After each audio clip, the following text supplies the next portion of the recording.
this is how meta we are. Because I actually told my therapist about this. I told her that I'm talking about her on stage. You told her she is the comedic relief that you need in your dark jokes. Yeah, more like a muse. But that's another thing. You were asking, what did you pretend you liked and you didn't? I think I like really many things. Like that's a huge spectrum. Mm-hmm. I realized. You are indeed on a spectrum for sure. Yeah, I'm on.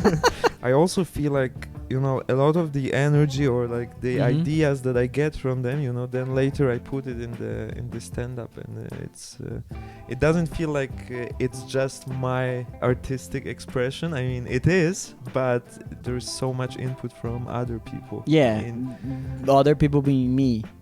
Yeah, I mean, people give me ideas, you give me the punchlines. That's true. The dog just barked. We're gonna cut it in post-production. The dog. We're gonna cut the dog. We're gonna cut the dog in post-production as soon as we finish here. Yeah, so tune in and stay with us till the end of this episode. Hello, we are Brolish. But I don't know what to do. Thank you very much. Leave, guys. All right, say goodbye to the listeners. Goodbye, you two. There's not only 2, there's like 3 or 4. Oh yeah, sorry. Goodbye. All right, see you soon. Careful not to kick the camera.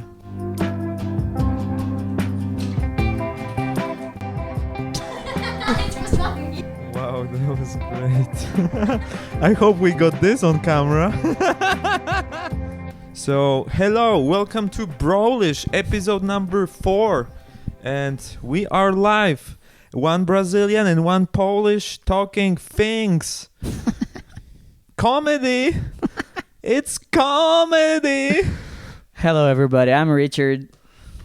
Hello, I'm Łukasz. And thanks, everybody, for coming. We are Brolish. Yeah, we're in episode number 4. We're having fun, people. This is what I want to say. We're having fun. And before we even start, I want to tell you guys something. This coffee is really good.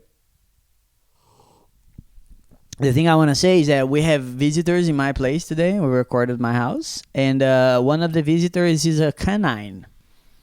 Canine meaning dog. Yeah, so if you hear some barks in the background and some women shouting and like child crying, it's all my guests.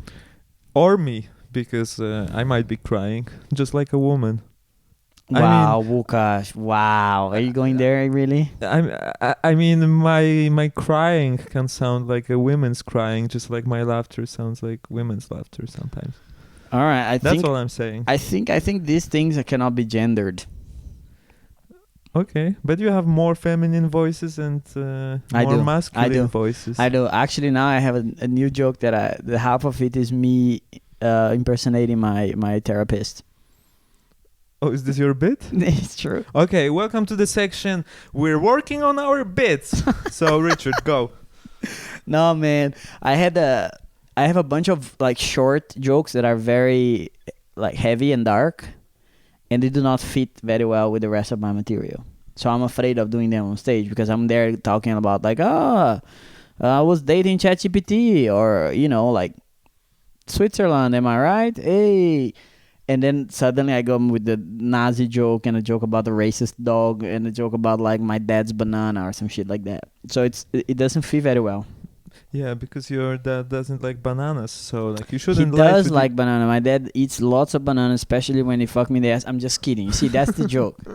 My dad is a wonderful man. This never happened. But yeah, it was my uncle. See, I did it again. This is a joke. This is not true. Hello, we are joking. Yeah, we're joking. And then, so the way that I managed to pack these short, weird jokes in a way that is like palatable is that I pretend that I'm telling these jokes at my therapy session. So I play my therapist responding to the jokes and what comments would she do to the jokes that I'm doing. So I do a fucked up joke, and then there's her reaction on stage, and then it's me going like, ba ba ba ba ba ba. This is me telling the joke. Yeah. And then she's going on the other side, but Mr. Cunha, what does that mean? What does that actually mean to you? How does that make you feel? You know, like, and trying to cater, like, to reach deep into my unconscious. Okay, and is it working? Yeah, actually, yeah. I mean, I tried it last week twice, and then I tried twice this week, and both times it worked. Of course, that like the dark jokes, they get the standard 50-50 reaction. You know, you have 50% of the audience laughing, the other 50% of the audience just grasping like, oh my God, and like getting a bit worried. But then they all calm down once I talk about the therapy, and like, this is how meta we are. Because I actually told my therapist about this. I told her that I'm talking about her on stage.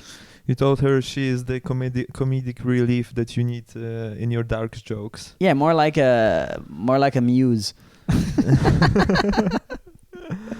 And I told her, and she said, well, that's good, because that's you telling the audience, I'm not crazy, I'm already in therapy. So she saw it the other way around. She saw it like as me building like a safe image. Yeah, you are. Yeah, no, greenwashing of your character. What does that mean, I dude? don't know. Environment is better if you go to therapy, because then you care about yourself and people and things around you, like nature and bees, and this is where the kids come from stork bringing you. I hate this bit. I hate it. I hate this bit. What are you doing? It's my brain dumb.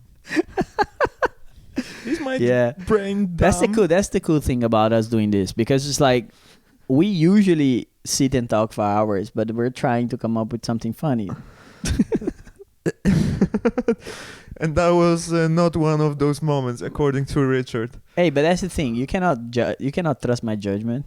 Yeah, you cannot judge a book by the cover if you've already eaten it. Just don't eat the cover. Just read the book. Why are you doing it again? Oh, man. Yeah, I would stop if they stop making books so tasty. Yeah, right? Mm-hmm. Yeah, have you tried Kindles? Just licking. That's they're a bit spicy. Too crunchy for me. I mean, but I think I'm quite singled out in this opinion. Yeah, bro. You know what happened? This so today both me and Łukasz, we host an open mic. So in different venues, but we're both hosting tonight. That's right. Yes. Yeah. And how has been your experience hosting? I enjoy hosting. I'm still learning, not as experienced as you, but what I like is the interaction with the audience and trying to make a nice atmosphere so that everyone feels relaxed. And it's fun, but I'm trying to break the usual flow. What I feel is the mainstream crowd work, which is asking, hey, where are you from, what are you doing? I try to put my twist on it. All right, give us an example. Hello, so where are you from? Hello, what are you doing?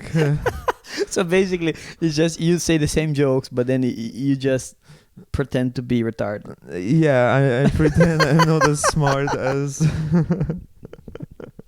as I am. I don't even know what I'm doing. Man. I'm just trying to have never fun break up there. character, man. Don't say you're smart. Oh yeah, I never say that on stage. No. Also on podcast, let people find out. Oh yeah, I never said I was smart. I'm just saying I'm playing a bit dumber than I might be. That are you usually. Yeah, that's true. That is very true. I'm trying to find my place also on hosting, because the thing which I love people. I really do. I really like people. Right. I find people very interesting. So I think like I try to use that feeling to be genuinely interested in people and to genuinely get what's their feeling, you know? So, and then try to joke from there, which is very different from the approach, for example, Americans do, in which is always like, I'm looking for an entry to make fun of you. Okay. So what I try to do, if I'm going to make fun of somebody, I try to be very benign, very light. So usually what I do that I found that is working really well is that I repeat the emotion that I think they're feeling on stage, but like augmented. Okay. So like yesterday I asked this couple the standard question, like, how long have you two been seeing each other? And the moment I asked this question, the guy knew exactly how long, and the girl was like clearly nervous. So me seeing that she was nervous, I instantly says, "You cannot say anything, guy. Let her talk, because you are not seeing it." And then I played both parts on stage, like him going like, "Oh, I know," like Hermione, like on like me, I know this one, and she was like, and then as soon as she said it, she said 3 months, and I go, all right, that's 3 months for this girl, 6 months for this guy. They loved it, and the guy was like, yeah, actually, it might have been a bit longer that I think they were together. So I love pointing out these little things. And now I have a new question that I really like to do, which is very hard for people. I say, what was the most embarrassing thing you pretended to like in order to get somebody, to be with somebody? Even it could be a friend, it could be a partner. What's the most embarrassing thing you pretended to like for someone? Is this a question towards me? Yes. That I like wearing flip-flops with socks? Come on. Is this a correct answer? No, that's a terrible answer. Like, how does that get you a girl or like a partner? Oh, it didn't. I didn't say I was very successful at getting friends. Wait, is this a comedy podcast? Yeah, I'm trying to find the real answer, but... Be real, and then we joke after. Okay. It's like Kill Tony, Yeah. Because the thing is, the audience here, they have enough time to actually get to know us, so we don't have to try to make jokes at every single second. Yeah. We're not Mark Norman. We can't do that. Yeah, but there are just too many things to list for me. Really? Well, give us one up top, like reggae music or like reggaeton. Horror films. You don't like horror films? I'm afraid. No. Oh my god. Actually, okay, I like the first Saw film, and this one I liked. I guess it counts as a horror. But apart from this, I'm not a huge fan. But if it's more on the like thriller side, then it's fine. I also like those. Yeah. All right. Very good, dude. So the girl invited you over. How does that go? Like, she's like, "Hey, let's watch some horror movies together," and you're like, "Oh yeah, I love horror movies." Yeah, I was. Great. Horror films are my favorite. And she's like, "What did you watch?" I'm like, "The Ring," which I did, and I was really scared. And then I never wanted to watch a horror film again. So yeah, I don't like horror. I don't like horror either. Then we watched Get Out, but it's also a good film. Really what is Get Out? It's this guy Keel? No, what's his name? The comedic guy. Canon. Yeah, there was a couple. Yeah, they were doing sketches, and he directed this film, which is very cool. Yeah. I think it's Canon Peele. I think it's a famous guy. Yeah. Yeah. So he directed it, and it's a great film. Get Out. All right, I'll check that out. Hey, that's movie recommendations. Movie recommendations from a person who doesn't like horrors. It's one of the best horrors out there. So check it out. Like, that validates your critic. Yeah. Because if there's something that you don't like usually, and then you like that one, is that because that must be special, or you're wrong your whole life. Right. Yeah. So I don't think there is anything really embarrassing that I would say I like. But I didn't. I don't think I do it, so I try to be quite open. Like, that is amazing. I think I'm usually also very diplomatic. So if someone says, "Oh, I love this," I'm like, maybe I'm not a huge fan, but maybe I like something similar or whatever. I see. For sure, I realized at some point that I'm a bit of this social chameleon, whatever, trying to blend in, to make people like me, but not saying outright, "Hey, I don't like this," but then I wouldn't go the opposite way and say, "Hey, I like this." and which is not true. So Mhm. I would rather switch a topic in some way and talk about something else. All right, that's very healthy. I think that's the way to go. Yeah. So I cannot think of like a Mm. particular, example. Like that's I see. the flip flops is really with socks is the hardest example I could think of. This girl was like, "What? You're not wearing flip flops with socks?" I'm like, "No, of course I love it." And then and I was wearing it. It was fun. Flip flop with socks, dude. I don't mind it. I use it. Yeah. Yeah, I would do it sometimes. Especially When I because you had can take it. flip-flops. You can take it out, and then your foot look like the ninja foot because it has a separation on the toe, Yeah, and it feels cool. yeah, it feels cool. Feels different. Yeah, man. What's your most embarrassing thing? That I pretended to like for Yeah. for somebody. I think when I was much younger, I was dating a lady, and a lady. She was a girl. Like I was 19, she was 19 too. So we're both kids, and she invited me to a church. Like they're Protestant, so she invited me for this, like, because her father had a band, and she invited me to this like church show. So basically a bunch of Christian rock bands, those guys that are like, yeah, we're so metal for Jesus, and like all the songs were all about Jesus and being righteous and this kind of thing. And like her father was playing, and like I hated it. It was terrible.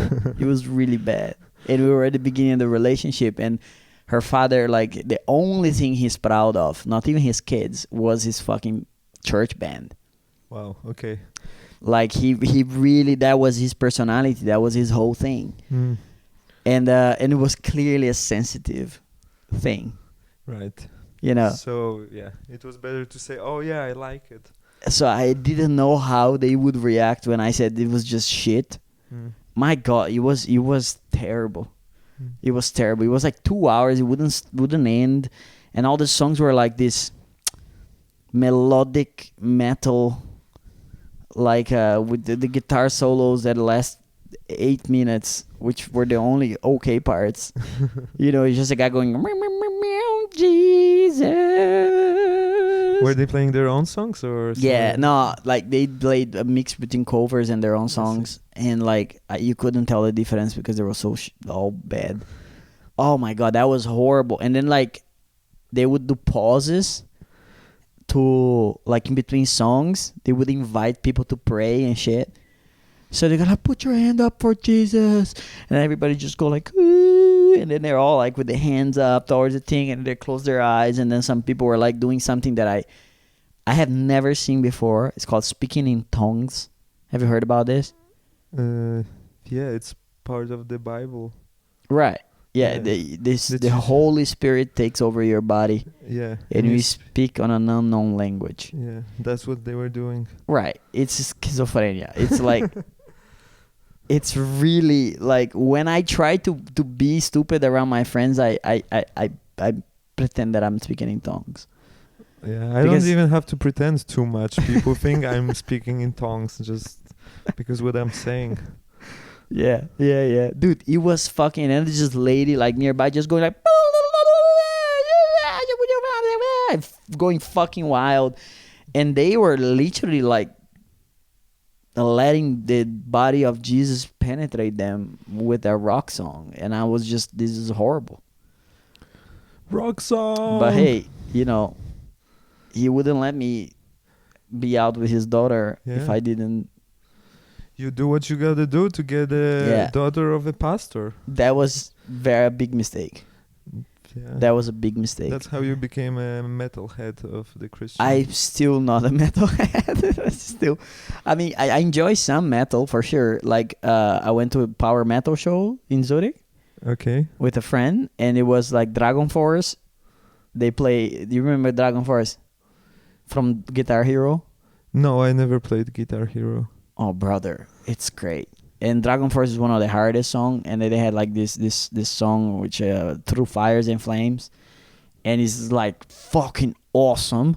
But now they play a mix between metal and like 8-bit song and video game song, Man, it was fucking awesome. It was the best. Like they had these huge like arcades on stage, and the guys would Okay. play from the top of it, and like everybody was so nice. You go to metal shows in Brazil, you're getting kicked in the mouth. You know, like the mosh pits are not like just people pushing each other. It's how much can you hit somebody before you get hit.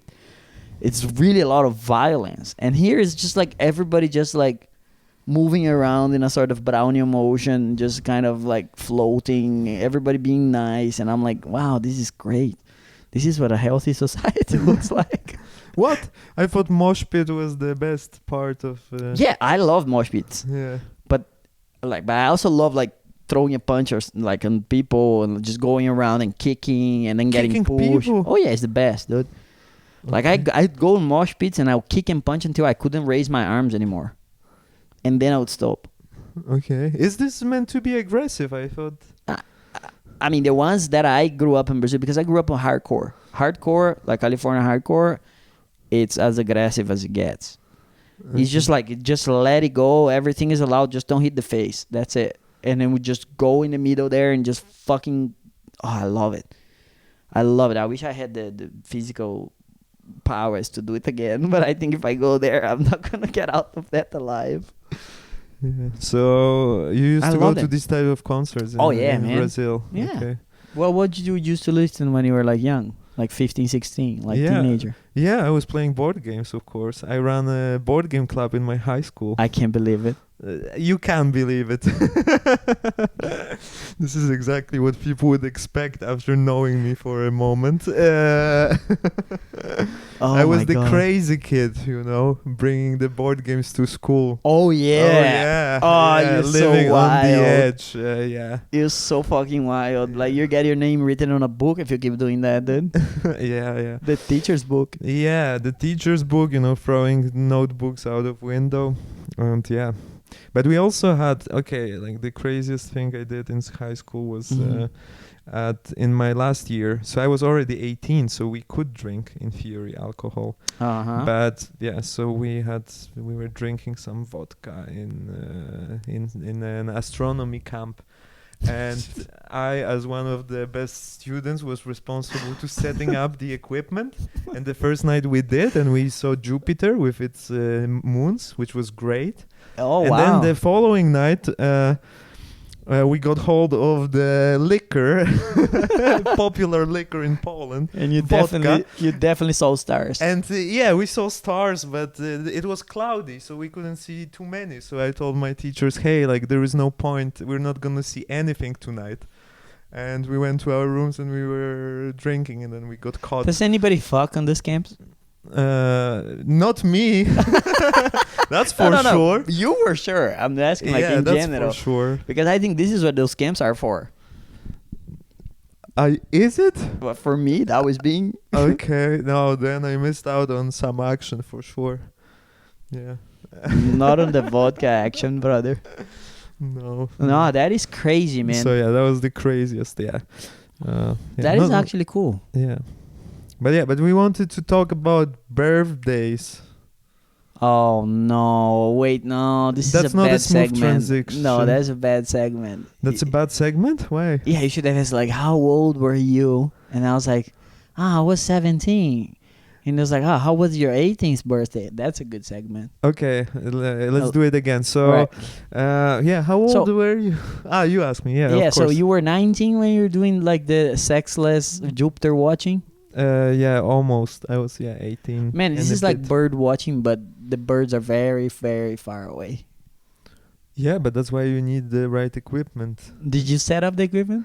Yeah. I think I have never looked through a powerful telescope in my life. It was actually quite cool, the telescope, because it had some kind of a computer. So once you found a particular object, like Jupiter, you could set it in a way that it would follow Jupiter. Because, Ooh. I mean, of course, the sky is moving because of the Earth rotation. Yeah. And it was reasonably precise at following. Still, every few minutes, you would need to recalibrate again, yeah. Yeah. But it worked. It was moving, following the.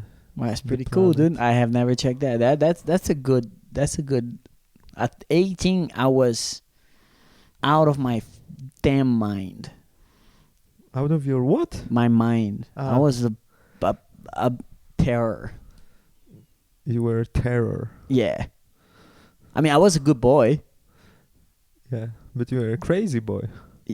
half of the time. Wild boy. Oh shit! It was my first year at the university, and I think like the first year of the university, I was supposed to do 12 exams. I only passed on 3 because I didn't care. Mm. And then on the second year, I did all the exams of the second year plus all the exams I missed on the first year. So the second year was really heavy, and I actually had to study. I didn't, but at least I passed on the exam. I cared enough to pass because exams are dumb. I see. Yeah, and it was crazy. My 18th birthday, I don't even remember what we did. Is 18 also like the adulthood age? Yeah, that's when I think for my 18th birthday, I actually do remember. I bought a box of fireworks. Wow. And I love fireworks and bombs and shit. And me and my cousins, we just blew up the whole neighborhood. And my motorbike got unlocked because my father locked my motorbike with chains because I had no license. I have no driver's license, but I had a motorbike. So, but you did you ride it before? Of course. Yeah, Of course. okay. I'm riding a motorbike since I was like 12, 13. My father would leave to work and I'll take his motorbike and drive around the neighborhood. And then people start calling him and be like, hey, I just saw your son Mm. on a motorbike. And he's like, what the fuck? So he started locking his motorbike and hiding the key on his underwear drawer. And then I would go to his underwear drawer, get the key, unlock the motorbike and ride. So then he started writing the kilometers on the motorbike when he left to work and then sticking to it with a piece of tape. You know, so he you would write a different number and stick the right sticker. yeah, but then he knew it wasn't I couldn't imitate his handwriting, you know. So he got me. But I did it only once. Yeah, because I had a girlfriend I really liked, and then her parents weren't home that afternoon, so I had to go see her. On a motorbike. Yeah, because then I go quick. Yeah, and you were a cool guy on a motorbike. A cool guy on the motorbike. And I remember like the thing that she liked was the when I did the downshifting, that you match the revs, that you brake and you downshift matching the revs, and I would do it just so her boobs would touch my back. So brake really fast. So her boobs we get to that, and she goes like, oh, I love when you do this noise. And I'm like, yeah, the noise, yes. Oh, so both of you like the noise. Oh, love story. Oh. It was actually fun. No, Yeah. I stole my mom's car. Took it. One evening when I was 17, so also didn't have driving license, but I also knew how to drive a car. That's nice. And one night my parents returned from some party, and I thought, okay, they went to sleep, so I'm just gonna drive a bit around. Just that, you just took it and went around.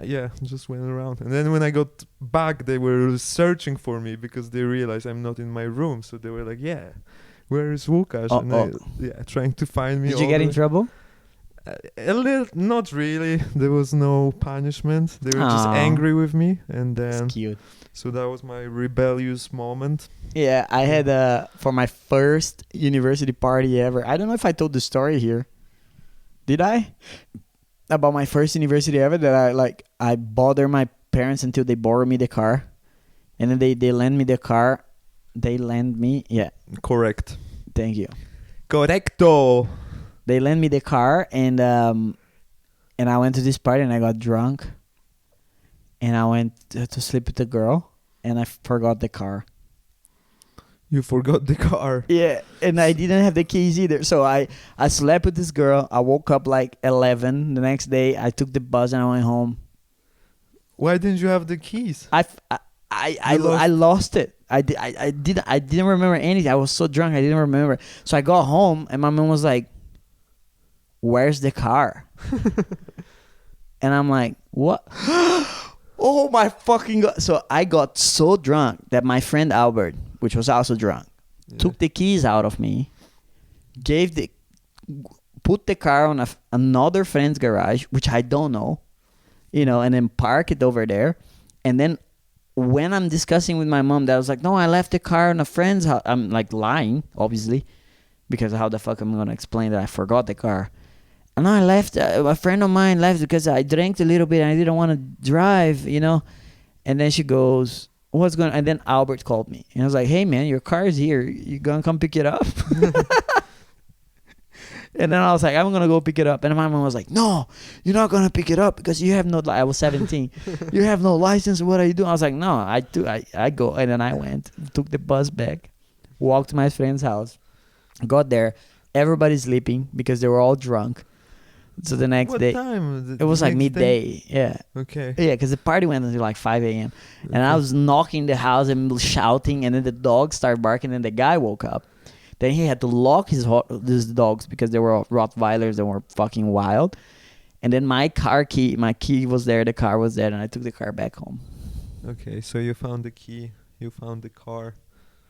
Dude, where is my car? Literally, dude, where's my car, dude? I Yeah, did that shit. It's in front of Albert's house, if everyone was wondering, and it's still there, so go check it out. The car left by Richard Cunha, everybody. Albert was a good guy, dude. Yeah. Did you had like older friends on the university? Because Albert was doing chemistry. When I started chemistry, the course was 4 years. He was doing chemistry for like 7 years when I started, and we finished together. So he did a 4-year course in like 12 years. Wow. That's yeah, he took his time. He took his time, Yeah. but he was like almost, for me, he was 30, because he was much older. And we become friends, and he walked me through the university years. It was very nice. Yeah, cool. Yeah. No, I want to say I forgotten a car story. I just forgot the backpack on a train when I was going back from Geneva just on Saturday. Usually I don't lose or forget things, I think. Or maybe I just forget the things I forget. If it is true, then stick around and check it out. I don't know what I'm doing. Yeah, and I forgot it. We were in Geneva doing a show with Mike Casa. Yeah, which will be on podcast soon. Yeah, I can't wait to have Mike Casa on our podcast. He's a big guy. Yeah, he's a big guy. The biggest comedian in Switzerland. Depends in height or volume, because I think in volume is Ben. Which we will also have on our podcast. I don't think Ben would ever come to our podcast, man. Ben, please come to our podcast. I will send you just this clip. Yeah, Ben is closing the first half on my show Tonight. On the and tonight, opening on mine, yeah. and he's on your show as well. Mm. Yeah, but anyway, let's talk about Mike Casa and my backpack. So You lost it. I lost it. I forgot it on the train, and then we tried to retrieve it. And one guy went to check out the trains, and he couldn't find it. One of the workers, And then the theory is that like you guys tried to give him some money because of the help, and he didn't want to take it. Yeah, he didn't want to take. So you the guys are money. like 100%. This guy stole the backpack. That's what Mike was saying. Yeah, when he didn't want to He just got it. accept my cash for his trouble. Yeah, he didn't want to take the No, money. he's like, I already stole this fool. I don't want to steal it again. Yeah, I don't believe know. that. I think it's because the train was going to France. So Yeah, I don't know. Just so your backpack is somewhere on the drug market in France. yeah, I should be checking the French eBay to figure To out figure it out if you find your thing. if I find my laptop and my notebook with my jokes. How am I supposed to be funny now? Yeah. Funny thing is that like in a year there will be a French comedian telling Łukasz jokes that become super famous because he just does your jokes but does it better somehow. Because he which is reads not it, hard. he goes like, oh, this is well written. I'm gonna talk about this on stage. Yeah, and then my jokes are like, boobs, I'm not gay, dicks. No, that's not my comedy. No, it's chess pieces. Chess pieces. Yeah. Why don't Yeah. you talk about board games too? Since you like board games so much. Because I don't play so much anymore. Nah, I used to But play. that's another thing. You were asking, what did you pretend you liked and you didn't? I think I like really many things. Like that's a huge spectrum. I Mhm. realized. You are indeed on a spectrum for sure. Yeah, I'm on. I think I'm on many spectrums, but I think I'm also easily excitable, and I also like people, and I like things. I like experience new things, Okay. and yeah, at some point I was so much into board games. Last time I was saying I was so much into dancing. At some point, And woodworking. woodworking. Now I'm into stand-up. So these things are changing. I was into programming as well, and then into mathematics before that as well. Okay, so if you are not into stand up anymore, I will kill you. Because we signed the contract, we have to keep doing the 35 podcast. years to life. 35 years to life is In your comedy. sentence. Yes, tomorrow is my birthday. Tomorrow it's your birthday. Tomorrow, 2nd of February, is my birthday. 35. Yeah, but we're gonna air it at a later point. So Yeah, but I don't know. I love getting happy birthdays. So like on my birthday day, I answer my phone and my messages all with the same thing. I say, "Hi, Richard's birthday. How can I help you?" Because if the person doesn't know, at least he doesn't feel bad and doesn't have to tell me I didn't know. He can just pretend that he knew, or she. okay. So on my birthday, I always answer the phone or messages just like, "Hi, thanks for contacting me on my birthday. How can I help you?" Do you have an automatic response? I Control C and then Control V on every single message. Do you send it to your whole contact list, or is it Only to people who talk to me for some reason. Right. So you want to make them feel comfortable by not making If sure they they didn't know. will Yeah. not have forgotten your birthday. Yeah. On your birthday. Oh, And that's also because I like the praise. right. You also want to get the wishes. I mean, so- because I work really hard for yeah. for my birthday. This is another thing. It's like, why are we proud? Like, what does it matter? You know, like, everybody gets through it. Why is it special? Yeah. You know, it's not like you had to work out to have a birthday. No, you didn't have to work out. Oh, Yeah. did you hear the dog? The dog just barked. We're gonna cut it in post production. The dog. We're gonna cut the dog. We're gonna cut the dog in post production as soon as we finish here. Yeah, so tune in and stay with us till the end of this episode. Yeah, and you are organizing a birthday show. Yes. 35 to life in comedy. This is your sentence that you got. Yeah, that's the title of the show because apparently it's is a thing in law when somebody gets gets sentenced to life in prison. 35 to life means that you cannot ask for a parole before 35 years or you're dead. So it's like 35 to life means 35 years of in jail without any possibility of leaving, extended to your life. But after 35 years you can ask to leave. Okay, yeah. So basically that's the sentence I gave myself. Yeah. 35 years to life in comedy. Yeah. So I'm just gonna do comedy for the rest of my life. Yeah, that's the sentence. Or after 35 years I can decide to stop. So right now I have 1 year. Yeah, but you said that the beginning of your sentence starts tomorrow on your birthday. That is true. Yeah, and you made a very cool promo video for this event. Okay, so editor, put the video down here on the corner. Okay. Who's the editor of this episode? That's you. It's always me. Should we play it? So that Yeah. Okay, let's play the clip now. So Brazilian comedian living in Erlikon is sentenced to 35 to life in comedy without parole. Richard Cunha, the menace, known as Running the Light Again and When Will He Shut Up, has been terrifying in the Swiss comedy scene for the past 14 months. Judge Chris Darva sentenced him to do stand-up for the rest of his life, citing that he do be funny sometimes, and mandating a stand-up comedy show marking the beginning of his sentence. A jury of his peers composed of Mike Kaza, Harry Fox, Christian Breaker, Łukasz Segiet, and a few more will be there at his birthday show, the 2nd of February at By Eyes. By Eyes. So It was me. Chris Darva is the best person alive. I love him so much. And he's going to be the judge. And Chris Darva is the best roaster I've ever seen live. Yeah, he's great. Nobody can roast it like him. He is relentless. He's quick. He's smart. It's so good. It's stupid.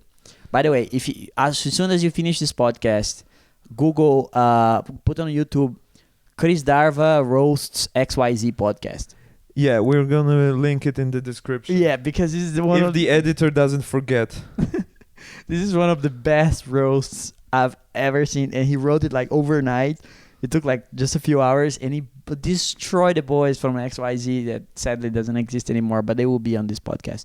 And it was so good. It was so good. And he's going to be hosting and roasting. Yeah, and 2 of those people of XYZ will be at your show tomorrow. Yeah, 2 of them. Yeah, Harry and Chris Christian. Breaker, yeah. Yeah, and you had told me you were gonna organize a birthday show and you were gonna invite me. And yes, it's a pleasure to have you. Yeah, and also what you had told me before organizing this is that you want to invite the funniest people you find the funniest in Zurich in the comedy scene. And I believe this is one of those moments when you lied to make someone like you, to say, Why? oh yeah, you are one of the funniest guys. With you, fuck you know you are. So I believe this is exactly what Richard's So are we fighting in front of them now? Yeah, in front of the kids? Is mom and dad's gonna fight in front of the kids now? I just try to do connection with what we were you're talking. doing a callback. Yeah, okay. If you got this connection, write to us in the comments, okay? If you got this reference. Don't do it. You know what you should write in the comments? You should write questions, because whatever questions we get on the comments, if you're watching this on YouTube, we're going to talk about it on the next one. Yes, and if you do not listen to us on YouTube, write to us on our email address, which is brolishpodcast@gmail.com. If you go out of his way to write us a podcast, I will personally send you a sexy picture of me. Can I be in the picture? Yeah, Łukasz will be on the picture too. Yeah, I'm afraid it will not be sexy anymore. But that's just what my face does to the picture. Nothing personal. It's funny. In my head, I'm like, if you send us an email, I'm gonna punish you by making you look at me. It's just like it's double disencouragement. I'm not sure if it's a good price. It's a terrible idea. No, we should come up with better ideas. For the next show. Say every comedian ever. Yeah. Isn't that what our life is? Just trying to come up with better ideas? Yeah, but I think the ideas, at least they come to me in random moments. And that's when I write it down in my, really? My notebook or in my... You don't have a notebook send anymore? myself an email. Yeah, I still have a tiny notebook, so I still have something. And then I revisit them. I just write a sentence or 2 sentences, and then I just try to figure out how to make a bit out of it. I'm really happy there about... I'm not happy with my material. I'm happy with where I am comedically in the sense of performance. I think I'm performing well, but my material, I do the jokes and I hate them right now. I have a few jokes that I really like and they don't go away, but most of them I'm just like, what am I doing? Because it was a different person that wrote the jokes a year ago. And that's one thing. If you look at my long set, you can figure it out okay, this was a different Richard than the one at the end. Because the beginning... Oh, sorry, people, I burped. the beginning of our set, at the beginning of my set, it's like, oh, it's so hard to make friends in Switzerland. And then later I'm talking about how much fun I have with my friends in Switzerland. So it doesn't make sense, but it was two different eras. It was an era that indeed I had a bunch of friends in Switzerland, but they were not, there was just not fulfilling. Mhm. You know what I mean? Yeah, because you didn't have the friends from comedy. No, I had friends with such vast array of interests, and I always felt like I had to carry the conversation, that I had to do stuff, and it was really heavy. And I mean, they're lovely people. They're absolutely amazing, and I still like them. It's just that I don't feel like hanging out with most of the friends that I had at the beginning of last year. Last year, yeah. So your friends changed within last year, or at least you have slightly different approach, and you're just joking about different things now. Right, yeah. So you don't like the material. I don't. So I think like for artists like us, we're artists. Hello everyone, we are artists, so tune in and stick around. Now, for people like us, I think the main thing is to keep writing and write as much as you can, because we are constantly changing, and like you can follow the progression of myself throughout my comedy. And now that I do it professionally, I'm so fucking happy, man. I'm so happy, and I cannot look at my material before that was so depressing and going like, I don't want to be alive. I don't want to be alive. And now I'm like, no, being alive is the best thing in the world. I want to do it every day. Just try it. Just try it once in a while, Yeah, you know? it's the best. You can eat Wake a kebab. up. You can eat a kebab. You can, you can ride a bicycle. You can, You can even eat a falafel. It's fine. It's fine. That's what I'm usually eating. yeah. That life is great. I'm really happy. And I think for this 35th birthday, I've had crazy parties for birthday before in Brazil.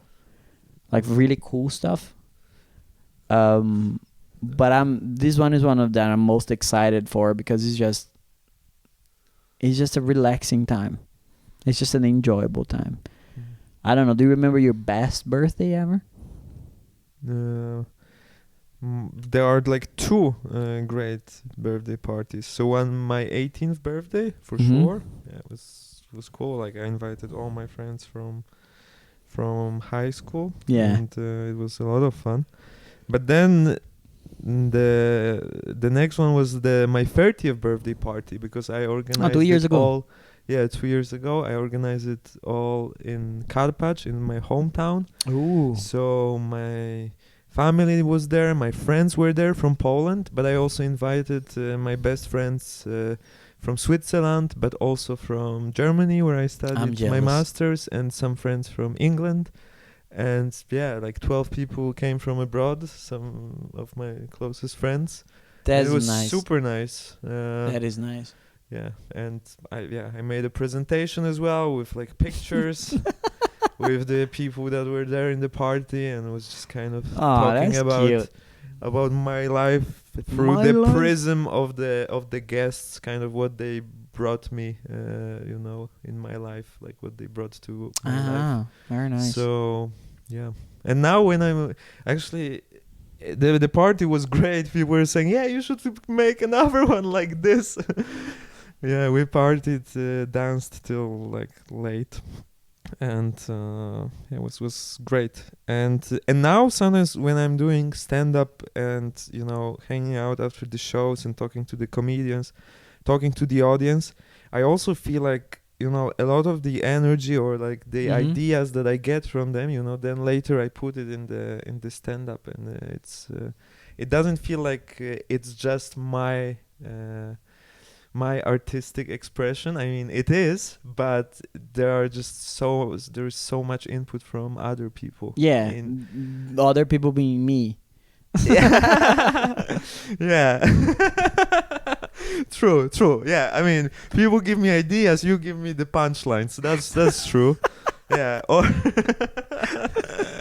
I'm joking, people. This is a joke. yeah, no, but but no, it's not true. but we are writing together sometimes, Mhm. and you can really punch up my jokes. I give Mm. you my feedback, Yeah, to shorten the joke. That is to, true. To cut out stuff Yeah. that you don't need. yeah, I'm much better at writing punchlines for other people than for myself. Much better. Yeah, there are quite a few comedians in this scene that are doing punchlines that Richard gave them. So yeah. No. And I'm doing a bunch of punchlines or some ideas that other people gave me, and I mean, this is one of the cool things about we share a lot, and I think our scene is not big enough that we have gripes and fights and stuff. So everybody's actually everybody's friend, and people are very open to suggestions and criticisms, and like I think we have so much to do to improve. That's true. Like with respect of how big stand up can be. That I think if we don't stick together, we're not gonna progress fast enough to follow the boom of stand up that is happening in Europe. So I think like I'm really proud of how our scene is together. I'm really happy to be part of it, and I'm really happy to like be celebrating my birthday with the people that welcome me so well. I really love almost everybody, I would say. Right, yeah. Let's stick to that. And that's, I feel in a similar way, which is that, the more I share and give to other Mhm. people in form of feedback or Yeah. noticing, hey, I like what you're doing here. Maybe I would do something different in this particular bit, I feel I like when people implement it and then they progress and I see Yeah. them do better. I'm happy because I want them to succeed, if they're Yeah. and then it's nice when they tell me, hey, you were right, or maybe sometimes I'm not right. Then they don't tell me anything, they're just not doing it. Yeah. But I mean, damn if you do, damn if you don't, brother. That's what I think. No, man, I'm really happy. The other thing I wanted to talk about, man, I had something important to say. God damn it, I completely forgot. okay, I think Richard forgot. It was something about a birthday party. Oh yeah, dude. Birthday. Oh. What's your birthday party? The best one will be tomorrow. No, not the best. Maybe, I don't know. I mean, The I had second best one. like I came to Europe on March 11th, 2013. Mhm. So it's been almost 11 years that I'm here, right? Yeah. And when I was leaving, I was fat, even fatter than now In Like- Italy. in Brazil. In Like when Brazil. I was in Brazil, I was like weighing, I think, 85 or 86 kilos. Wow. Okay. So I was a moon. I was a ball. And You my were- birthday is 2nd of February, and I Let's- left in March. Yeah, Let's face it. You used to have big bones back in the day. yeah, now they're a bit slimmer, but still kind of chunky. Now a chunky ball. Balls. Chunky bones, yeah. Bones. I was big boned, also known as fat, and that was really cool. So I had a birthday party that was really awesome because I thought it was the last party. It was also the goodbye party before I go to Italy, right? So I thought that was it. So the party was very nice. My cousin came with the band and they played and we danced and we did fireworks. We ate. And then we ate a little bit more. Then we ate a little bit more. Then we had dessert and then we ate again. So I was fat. Welcome to Brazil, where the food is good and there is a lot of food. Right. And we're very nice. And I thought that was it.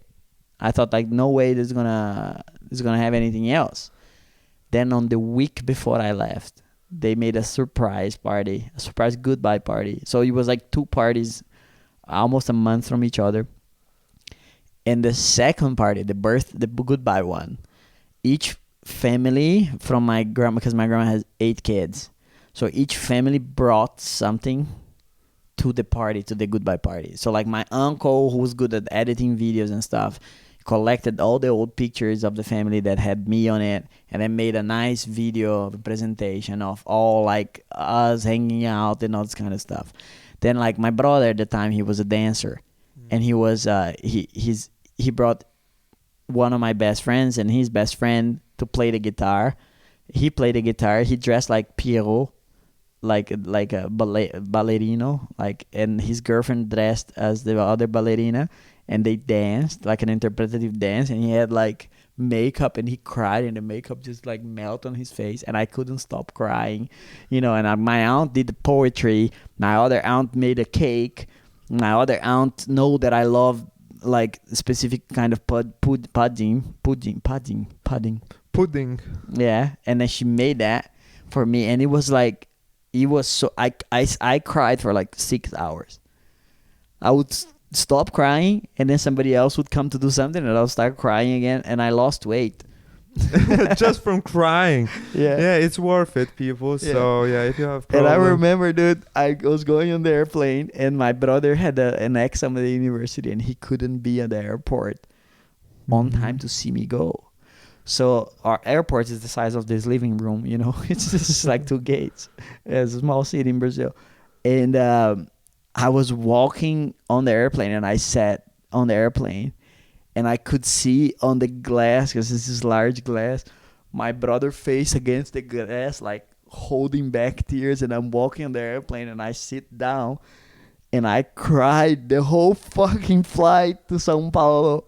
Then I got down to São Paulo, and I couldn't stop crying. I took the phone, and at that time, like cell phone, if you had different states, I had to find like a public phone and call my brother on the public phone, and I go, we're gonna see each other soon. And just crying, dude, just fucking melting my head off, dude, because I had to leave them behind. And I cried the way to Italy. And then I got there, and I made a video for my family where I was staying. And I, like, every day for like a few weeks, I would send them a video on how I was doing, and crying. Right. And then quickly I realized Italy is amazing and life here is incredible. And then I stopped crying. And now I don't cry anymore about missing them. I do miss them, but I don't cry anymore. Yeah. Sometimes I cry when I'm saying bye to my family. For me, it's every time. Sometimes, not every time, but it happens for sure. But also, at my 30th birthday party, I opened this. I had on my 18th birthday party, I got a bottle, huge bottle, where people at the party should write some wishes for me and put it in the bottle. I lock the bottle, and then on my 30th birthday party, I should open it. So this is also what nice. I did at the 30th birthday party, cool. and many of the friends from my high school were there, and my family as well. So yes, I was reading the wishes that they had for me, and like, is there any friend that just went, I wish you lots of girls? There was one guy like this, girls, and a car like this, and another car like that, and Ferrari and Lamborghini, whatever, and and girls, and so I had some wishes like this, but it was also emotional, some of the wishes, and my dad, he gave a short speech at my 30th birthday party. Yeah. And it was so sweet, so nice. And he was saying, like, one of his main points was, hey, like, if you are happy with your own life, it's the best. And then you can share this happiness with other people. But, like, this is really important to listen very nice. to how you feel, and put yourself as first, and then everything else will follow. Yeah, dude. And then I opened the message, and he had the same wishes for me at 18. So at least this stay consistent. Yeah, that's really good. Yeah. I think my family took a long time to learn this message. To learn this message specifically, because like for them, life was the same in Brazil, but without me. So for them, it was just worse, because so they weren't happy. They were trying to be happy for me, but they were clearly not, because the only thing that made them calm is that I had the promise that I was going to come back, which was what began my whole spiral of therapy. It was me fighting the idea that I didn't want to come back. I never did. I just thought I did, because that's the only way to make my family peaceful with the idea of me leaving. So that was so heavy, and it took so long for them to be like, hey, you're happy, we're happy, even if we're not together. Because they're like, no, we need you here to be happy. And I took that as my responsibility, and that caused a lot of pain. because you're not responsible for anybody's happiness. Yeah. Nobody, you can't make anybody happy, and you cannot be responsible for somebody else happy. You do you, and you're responsible for yours, and then people will join. Yeah, I mean, the only way to make someone happy is to be a dog, because then you make the dog owner happy. But I don't know how to turn into a dog. I've tried. If you listen to the previous Look, we podcast, were trying to be fucking wholesome and nice, but I guess we're just dogs. So thank you very much for listening to everybody. I really appreciate everybody who comes in and listens, spend your time with us. This is very nice. Same here, and we are Brolish. Don't forget, and follow us on the social medias and write to us on the email. So we're gonna send you some nudes with Rich. No, wait. That's not Sorry. nudes. I said nice pictures. Nice pictures. Yeah, No, and we're also, if you are listening to this on podcast on Spotify or any of these platforms, rating this podcast really helps. So if you could spend a minute to click on whichever rating you think we deserve. If you are on YouTube, subscribe and leave us a comment about what would you like to know next. If you have a question about what we talked today, or something that a story that I talked that involves you and you want to tell me to fuck off, that's your chance. That's right, and don't forget to like, and also we forgot to say to like and to subscribe and to like and to send us a message. And thank you very much, people. See you next time. Bye. Bye. We are Brolish. Party people, Brolish.